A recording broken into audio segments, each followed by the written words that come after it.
Welcome. You're listening to Literacy Now, the official podcast for the nonprofit organization Parents for Reading Justice, and I am your host, Brett Tingley. Literacy Now's Episode 5 is a special broadcast of a few extended conversations we had with our colleague and good friend, Kareem Weaver. We split those conversations into 3 sections, Part 1, 2, and 3.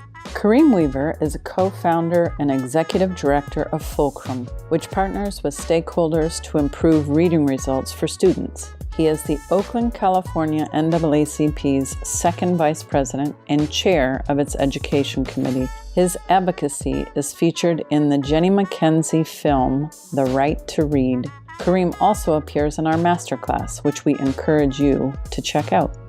Welcome to Episode 5, Part 2, with Kareem Weaver. First, let's talk about the science of reading. Why do you think people are fighting so hard against what science tells us is the most efficient way to teach our kids how to read? What's your take on that? This idea that the science of reading isn't culturally responsive or isn't for all kids, man, that's foolishness. That comes from people who never did it. You show me a person who taught all kids, like the kids I just named, and you got them to learn how to read consistently over time, and we're not having arguments about science of reading. The argument we might be having is that, what took y'all so long? Or what is it called? Or here's one, I'm tired of people co-opting basic good teaching with a label. Marvel Khan's was doing it for 40, 50 years. Like, those are the conversations. Here's another conversation that's had. Are good teachers born or are they made? Those are the kinds of conversations they have. I'm trying to tell you, because I've been in those conversations, and we'll debate all that. Can you grow a teacher? Can you make it? But what we don't argue about is phonics important? Is phonemic awareness important? Should we teach 3 cueing? Man, we don't have those conversations. High-functioning, go-getter teachers who have the experience of consistently teaching those kids successfully over time, we're not having those arguments. So that's the reason why some of these conversations, I saw a letter written a couple of days ago by a group of, I think, 50-something scholars about how they don't want reading wars, something like that. And they talked about phonics being, like we don't want to do phonics only instruction and all. I just looked, I said, oh, here's some people who never did it before. You don't sign on a letter like that unless once you have the experience of taking a child who was a problem, quote unquote, a problem in the school, and teaching him or her to read. Once you have the experience of working with a child and it clicks and they walk down the hallway reading all the bulletin boards, and you tell them to come back into class, but they won't stop because they're so excited to start reading stuff. Man, I can't. When you get to the point where when you get your class list at the beginning of the year, and while some people are saying, okay, how many boys do I have? Because, boys usually are tougher. I'm just saying, it's a tough class, right? But when you have the experience of getting that class list, and you look on that list and you say, okay, 1, 2, 3, 4, 5, I'm pretty sure she can't read this one. Oh, I got this. Once you have that experience and you get the kids in your class, you just smile at them. They're like, what you smiling at? You just wait. It's freeing and it's liberating. So a lot of these conversations about the science of reading and what it's not and what it is, those are academic, distracting, esoteric conversations that they really don't amount to a hill of beans. But how else are you going to explain the fact that you got 2/3 of kids not reading at grade level? It's got to be something else. And so rather than revolving these conversations about the science of reading, you just got to call it like it is. Hey, man, have you done it consistently over time? If not, maybe you should be quiet. I was at a conference last weekend, and a person stood up and said, you should just trust teachers. What? Trust teachers? What are you talking about? I was a teacher for a long time, 20 years. I wouldn't trust all others. I was a mentor teacher. I help teachers. Well, I'm going to trust the people I'm mentoring? Teachers are trying the best they can to figure out the materials aren't right. The College of Education aren't teaching them correctly, all the things that they need. Like the support half time isn't there. They're overworked, underpaid, and all the rest. Man, teachers are hanging on for dear life oftentimes.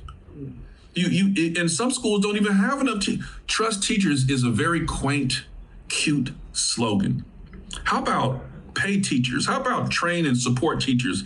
How about give teachers a curriculum that matches their prep time?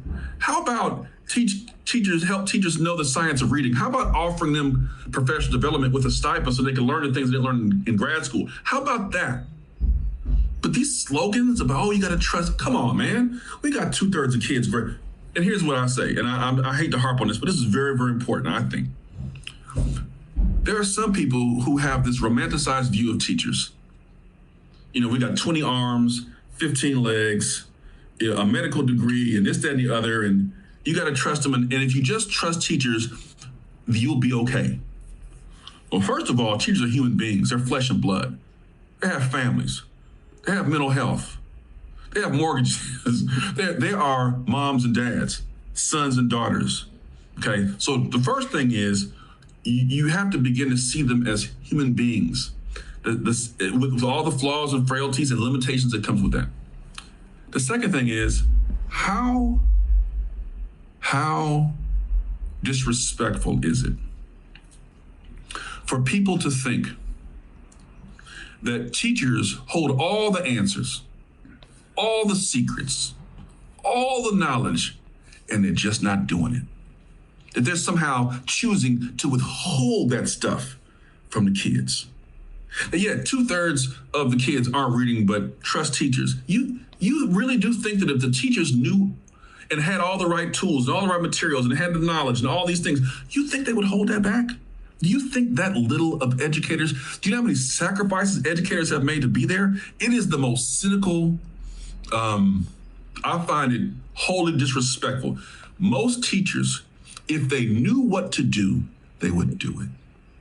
Most. Now, there might be some hardliners out there or whatever, but most educators get into it for that reason in the first place. It's not because they don't want to. It's not because they're just some stingy, miserly educators hoarding the knowledge to themselves, denying kids the opportunities to learn to read. That's not it. Teachers, they're doing the best they can. And we have to recognize that and say, oh, wait a second. What else do they need? What kind of supports do they need? What kind of materials do they need? Maybe the things they have been taught and the things they are now teaching are not aligned to the research consensus. That's not going to help the kids with dyslexia. That's not going to, unless the kids can get private tutoring, the teachers they can't really help them. So instead of this jingoistic attitude, oh, just trust all teachers, man, let's get real. Teachers are working their butt off out there. They need help. They need the science of reading. They need materials aligned to the research consensus. They need interventions that are timely, not just based on our biases of when kids need help and who needs help and who doesn't. I remember back when George Bush was governor in Texas, I think he was running for president. He went before the NAACP and he talked about the soft bigotry of low expectations. And that's real. The only thing I would contend is that it's not soft. It's what it always is, every generation. We expect more from some than we do from others, and that produces certain behaviors and certain decisions and certain rationalizations. We have to move away from that and give our teachers a fighting chance. Right now, we're asking them to make bricks without straw. There's no way they're going to be able to teach kids to read using those materials. Even if they are aligned to the research consensus, if it takes 20 hours to prepare for and you give them 1 hour to prepare for, what do you think is going to happen? Come on. We got to actually start helping our teachers do the job that they want to do. And that includes the universities, that includes the K-12 departments, that includes the publishers, that includes those who create these contracts and how much time you get to prepare for stuff, and get serious about teaching our kids to read. We'll be right back. Full and complete reading is a universal mandate. Fulcrum, is the equilibrium at which everything is in balance. People's lives, our communities, our society at large. This balance can only be achieved when all people have had access to high-quality, evidence-based literacy instruction. Fulcrum's mission is to accelerate a movement of leaders who embrace and apply evidence-based literacy practices to improve student reading outcomes. For more information, please visit fulcrumoakland.org. That's fulcrum-oakland.org.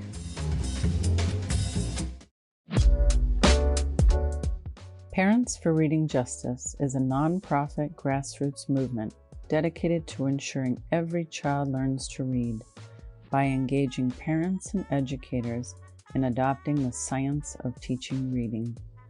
Please watch our award-winning film, Our Dyslexic Children, take our Masterclass, and to ensure all our services remain free of charge, please consider making a donation today, all at parentsforreadingjustice.org.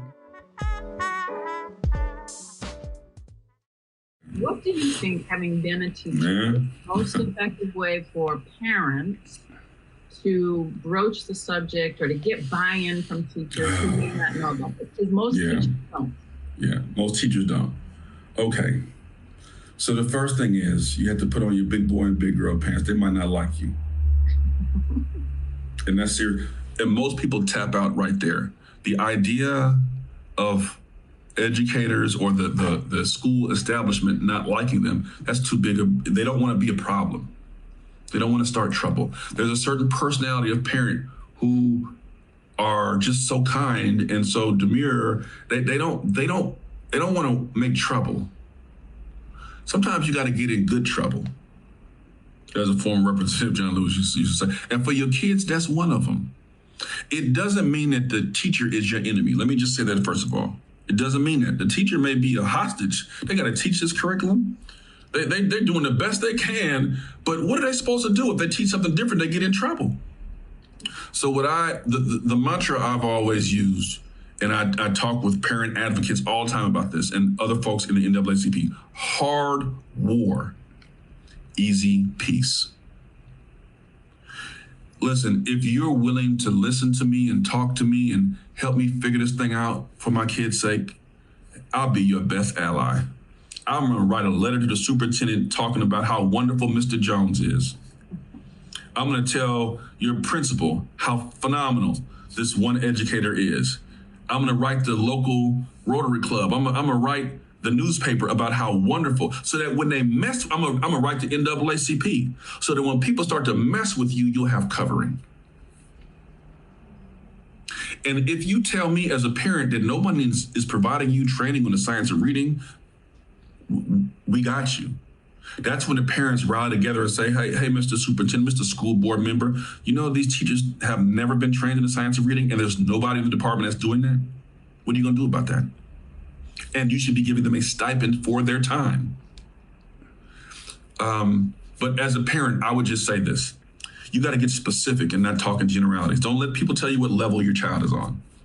I want to know when you're teaching diphthongs. I want to know when you're teaching consonant blends, CVC patterns. I want to know when you're doing initial sounds and can I get a scope and sequence and tell me what day and what week we're working on what sounds. And I want to know when you're going to assess kids along the way and what happens if they don't pass whatever the assessment is. What kind of feedback loop is there? I need to know what kind of structures are in place to support my child. And if my child's behind, I need to know that you're not just going to wait until they're 2 years behind to help them. This discrepancy model, we can't go for that. We can't go for the discrepancy model because 2 years is 2 years of trauma. I need to know that when a child is behind, when they don't know whatever it is you're trying to teach them at the scheduled cadence, what's the plan? This year, this unit, this week, and what safety nets do you have in place? Do you have a program like there's an Ignite program out here with, it used to be an open up resources. Now it is phenomenal. They have virtual tutors. They partner with local universities. They come in, kids put on their headphones and they teach them the basic foundational literacy skills they need. That's a safety net program. Okay, great. You got that? What else you got? If it's not that, what do you have? Or Or is it just a referral to special ed? And how is a special ed teaching? Is it any different from regular? And so these are the type of things I would tell parents. One, go together whenever possible. Go with different constituency groups. Don't just go by yourself. Two, get specific about the different things and the cadence of things that are taught in schools. Make sure you get the scope and sequence, and you should be able to check off the box as to when exactly they teach which skills. Three, you ought to be able to come visit and verify, just as a general rule. You ought to be able to come verify what's happening to your child. And the third thing, you have to make sure that the fire alarms work, the interventions, the challenges, the safety nets are in place. The fire alarm has got to work. The smoke detectors have got to work, and it should be something that has proven to work for kids, and that your kids don't have to jump through a whole bunch of hoops to get through. But the battle is core instruction, tier 1. You serve that, you deal with that, you're well on your way to having positive advocacy. I know that was a lot. I hope that I'm not, it's all over the place. The battle is tier 1. You also got to make sure the smoke detectors are in place. You have to also make sure you get that scope and sequence. You just got to start there and let the teachers know you're their ally. You want to be their ally. You want to be there for them. You want to support. What do you need, Mr. and Mrs. Teacher? Can I help you? How can I help you? But at the end of the day, hard war, easy peace. And as a parent community, we got to grow up. I know people who don't partner with other parent advocates because they don't like their hair. They don't like, listen, I kid you not, she wore heels and a poodle skirt. I don't like her. If I'm lying, I'm dying. Man, this is not middle school. You got to get over that. We're trying to save our kids. That petty, childish stuff, you better go on with that. These stakes are too high. Or I don't like him because he talks too much. Or I don't like her because of her attitude. Or I don't like, they're a bilingual advocate and he's talking with the black people and they're the white women that are privileged and all this stuff. And so the parents are divided. Okay, well then just go bake cookies. Let your kids suffer then. But if you're serious about saving these kids, you got to get over those divisions and handle business. Go collectively, ask tough questions, hard war, easy peace with the school, but we got to get over that trifling stuff that separates us, that is divided us for far, far too long. And when you see it inside your own camp, address it. Hey, we just don't do that in here. It's too serious. This isn't middle school. You're gonna have to stop. You can talk about our hair later, but not with us. we don't have time to play. We're trying to keep our kids out of jail. Stop it. Cut it out. Or you got to go. And you advocate for your child on your own. Good luck with that. So that's the advice I would give to parents who want to advocate. Well, and it aligns with what we try to have parents do: come together as a group and work with the district, or if you have to fight the district, that's right, do it as a group. And we've put together our mission statement, which is very similar to the items that you were talking about. Mm-hmm. You're trying to do not just special ed, but you have to get to the core one. You have to get professional development for the teachers. You want the parents to be a part of the process. You need to screen kids. You want kids to graduate at the same level. And if you can focus the message on that one mission and vision, and then go in as a group. And as you said, I was thinking, we don't talk about, I don't know the politics of any of the people who are in our parent group locally. I don't know. I mean, I think we do a pretty good job of separating everything else because we are unified on this very one specific mission. I do think that's important. It matters. It matters. And frankly, I think it's important to name that. We might not agree on anything else. There are some places and some groups, they can't imagine working with someone from a different political party. Literally, I'm not working with them crazy Republicans. I'm not working with them crazy Democrats, whatever. Everybody's got their thing. I'm not working with those independents. They make a decision, whatever. I look at those people, and for other things, other topics, fine, fight it out. Go, do your thing, I understand. But for our kids' sake, if you and I have the same interest in making sure our children learn to read. We're fools if we don't work together. And our division is our own folly, because it's a self-imposed wound. No one is forcing us to be divided on this. It's a choice. The question is, do we have the maturity as a public to do big things? You know, my grandparents did. You don't go to the moon unless socially you're mature. You don't end segregation unless you're socially mature. You don't survive the depression like my grandparents did unless you're emotionally mature. You can't wrestle with the real challenges unless you're mature. And our maturity is in question right now. You know, I remember, so my parents, I won't even go there. We got to grow up. We got to grow up. I'll work with anybody. We have interests that converge. Let's work together. And the stuff we don't agree on, we don't have to talk about. At least not today. We can argue tomorrow. But today, listen, it matters to me that your child can read because it benefits me and mine as well. The more desperate people are, the more toxic society becomes. Mm-hmm. When people have at least a pathway to hope, they're literate, they can navigate their way,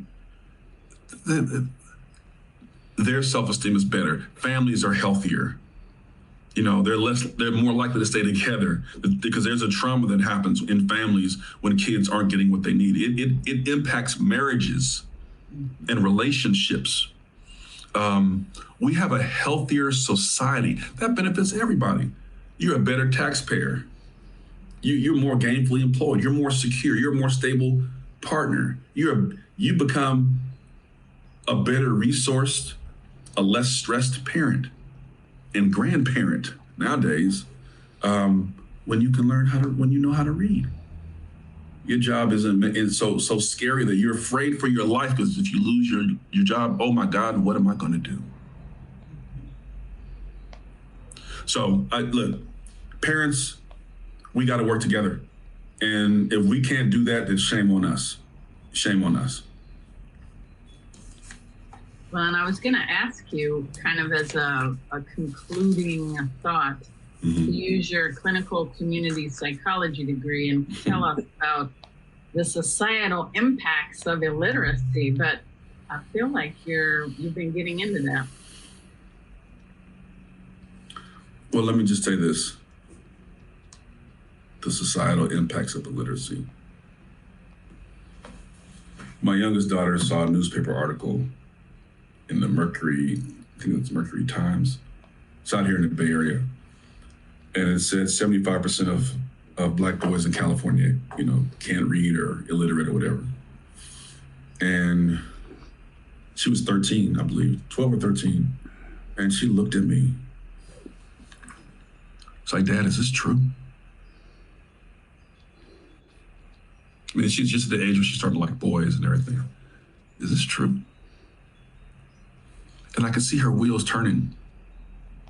What is the impact for her when 75% of the boys can't really read?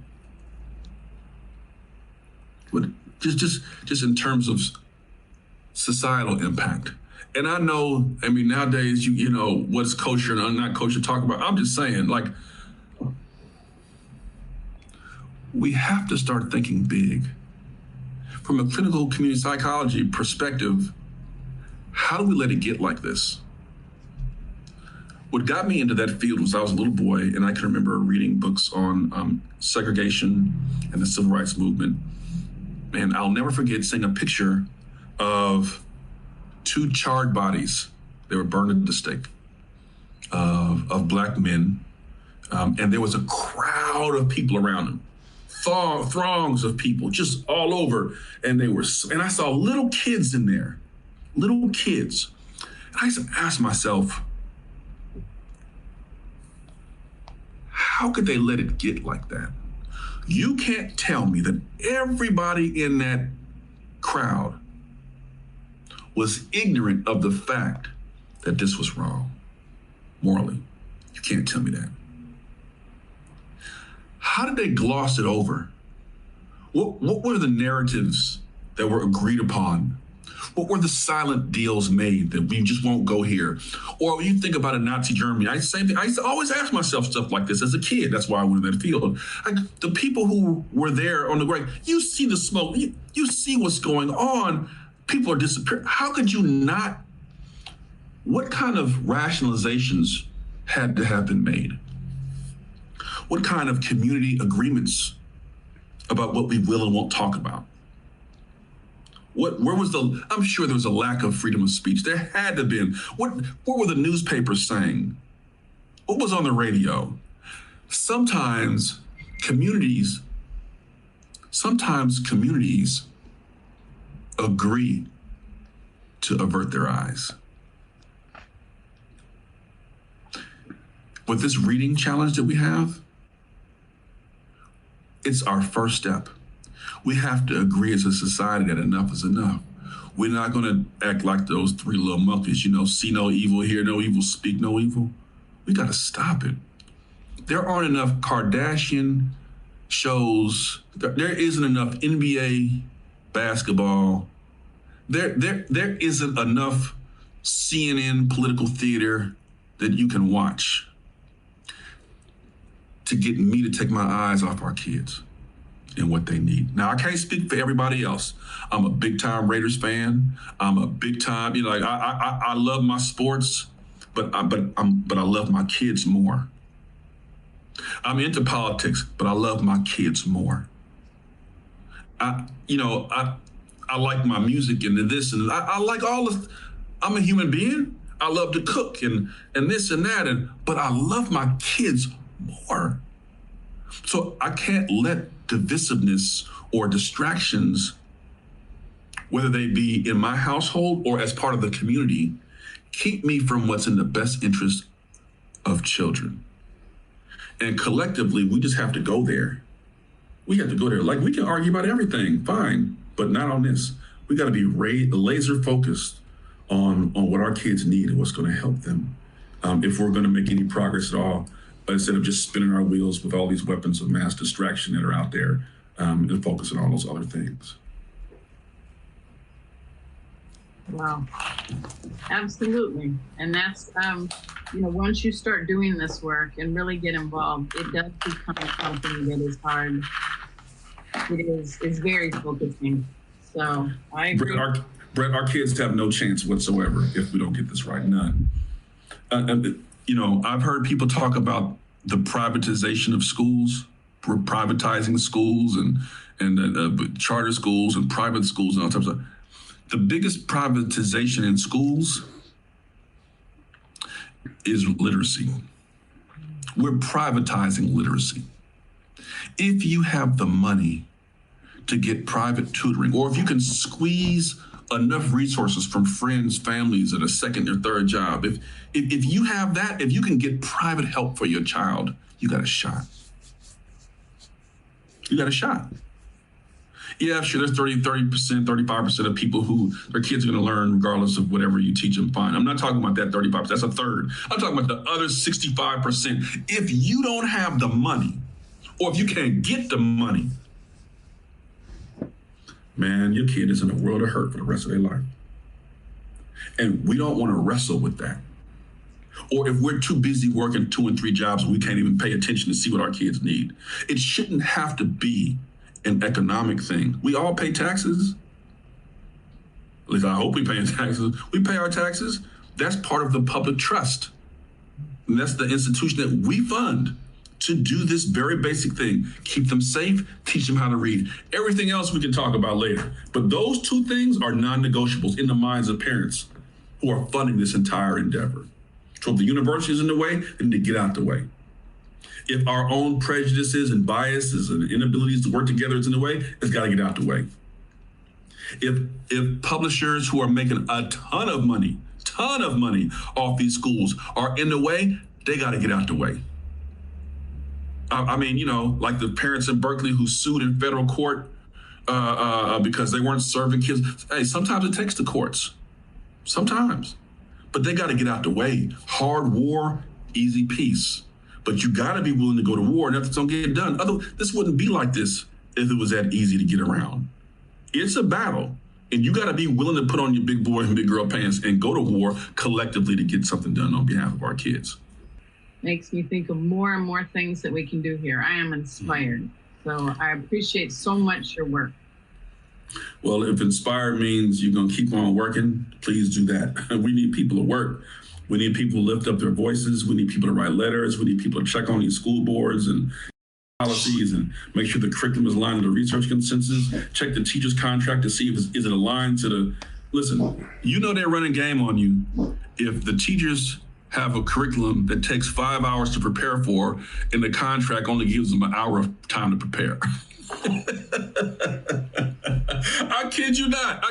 And listen, that might just be in reading. Then the math has to take time to prepare. The science has to take time to prepare. And they only get a teacher like a couple of hours to prepare every week. I'm like, what are you thinking? Oh, are we running the Salvation Army or Goodwill? You expect them to donate their time? So my kids, this is a donation? No, this is a multi-million-dollar industry. Yes. Pay them. Make sure they're prepared, give them materials that's aligned to the research consensus, and let them go after it and do what they do. You got to be able to read through and call BS too. So I just want to say that because they will virtue signal all day long. They'll go buy a science and reading curriculum and then not get a teacher's time to prepare to do it. Do what you're supposed to do. You got to raise Cain. They might not let you in that negotiation room, but you ought to have your picket sign. Curriculum aligned to the contract. Because my kids need prepared teachers. Yeah. And preferably from freedom schools. But any teacher needs to be able to prepare for the stuff. So anyway. Well, and I think that it brings up the general topic that as a society, we need to value educators more. We need to invest in educators more because what they are doing is the most important thing for not just that one child, not just for that family, not for that city, but for the country, for our future. But we have to stop virtue signaling too. Not that you are, but I'm saying, I was an educator for a long time. People say that all the time. We love teachers. We value teachers. They have bumper stickers. That's all fine. But man, if I have to drive an hour outside of the school because I can't afford to buy a house in the community where I'm teaching, don't tell me you value me. Come on, man. Come on. If listen, I was a teacher. I also delivered pizzas, and I was a rec supervisor, Parks and Rec after school program. And then for many years, I was a nighttime, midnight shift loader and unloader for UPS. That's how I got my first house, right? The only house I ever bought. That's how I did it. I was working 3-4 jobs as a teacher. Yeah, I think that we show our value by how much we pay them. That's one way. Teachers do not make enough money. A lot of people don't even consider education. Listen, I know it's different in every area. Everybody, LA teachers probably need to make more than people in, Cuba, Alabama. But because my family's from Cuba, Alabama. But I will say this. It's not just about the money. Give them time. Time is the most precious resource.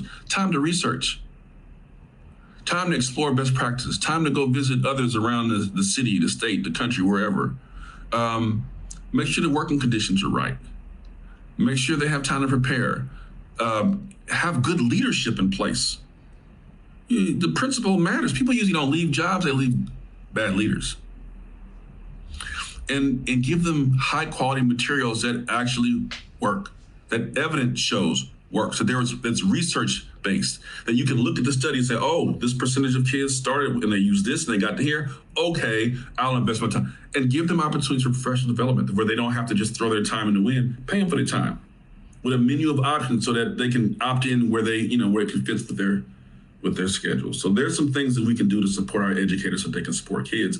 It's not enough to just say, all teachers matter or whatever the slogan is. Teachers are the future, whatever. We mean it from the heart, but man, I heard that my entire career in education, but not one time.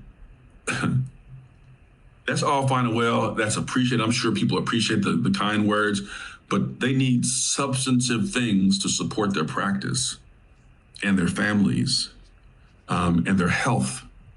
And that's how you support teachers. If you have those things in place, but you never put up a bumper sticker, you never have a placard up, but their 401k is tight, and the materials that they're using are backed by evidence, and their prep time is aligned to those materials. Hey, most teachers are like, and the pay is enough, so whereas they can actually afford to live in this. Man, most teachers be like, cool, we'll take it. You can keep your bumper sticker. I'm trying, So I hate to be cynical, but that's, one of the professions that gets divorced the most. You have doctors, right? Especially emergency room doctors, educators or teachers, classroom teachers. One of the highest divorce rates. There's a reason why that is. It's stress on the family, especially these urban educators. You're internalizing all kind of stuff that comes into the environment. All these needs, kids come in with their families. You imagine internalizing all those things, and you can try your hardest, but you actually don't have what you need to help them. You can't teach them how to read. And you're steadily taking down all this stuff. At a certain point, the dam might break. And so I'm hoping that we can honor our teachers by giving them the tools and preparation that they need, the resources to be successful, as well as, of course, paying them a fair wage. Mm-hmm. Absolutely. And I do think that parents and teachers can come together, and because when teachers do know how to teach reading and they are equipped and we are supporting them, then we've got the full wraparound for a kid, and it will help kids, families, and the country. You're right. But here's the thing, Brett. Teachers have to understand, when you see parents come in huffing and puffing, upset because things aren't going wrong, you can't stiff arm them. You can't play. I understand, yes, we can all sing Kumbaya and we love teachers, but listen, if you start coming with the institutional talking points, if you start obfuscating, if you start going around and evading their calls and their letters and not talking about how you need growth and support and development and all this, if you're not able to help their child learn to read, you can't play games with parents and blame them and talk about the. Let me tell you something. You're asking for a fight. You're asking for a fight. Any parent worth their salt is not going to get spun around in circles in an ongoing way by teachers who have the fragility and they're unable to deal with the reality. I'm sorry. It's not about you or your fragile male ego or whatever it is. As an educator, you got to understand there's some thick skin coming with that. It's unfortunate because educators aren't the ones making the big time decisions about this stuff. It's higher up the chain. But you're the tip of the spear. So of course, you're the one that's going to feel the brunt. You're the one that breaks skin. You're the tip of the spear. And that's tough. So yes, we want to work with parents, but you got to be honest and you got to be straight and you have to be vulnerable. Parents understand. Hey man, I'm doing what they tell me to do. But if I were you, I would go talk to a board member or superintendent or principal or whatever it is, because I need support, I need this, I need that, and your kid deserves X, Y, and Z. And the way it's set up right now, they're not getting that. The curriculum ain't even right. Talk to them, but don't play that game where you big time them or use all the acronyms so it confuses them. Stop that. Stop that. Because if you do that, you got a bullseye on your back. Parents have a right to be upset, and you just asking for more smoke. You just asking for more smoke. So. No, I appreciate that because I agree. And parents have the, because they are the ones whose children are suffering and their families are suffering. And That's so right. They won't stop. And, they shouldn't stop. They shouldn't stop. Yeah. They shouldn't stop. Because if they stop, what's going to happen to the kid? Mm-hmm. What's going to happen? And forget about race and class and forget about all that. Any old kid, what happens to them if they don't learn to read? What happens? This is a vicious, this is an unforgiving Society, it's dog eat dog out there. Your kid can't read. After a certain level, they stop being cute.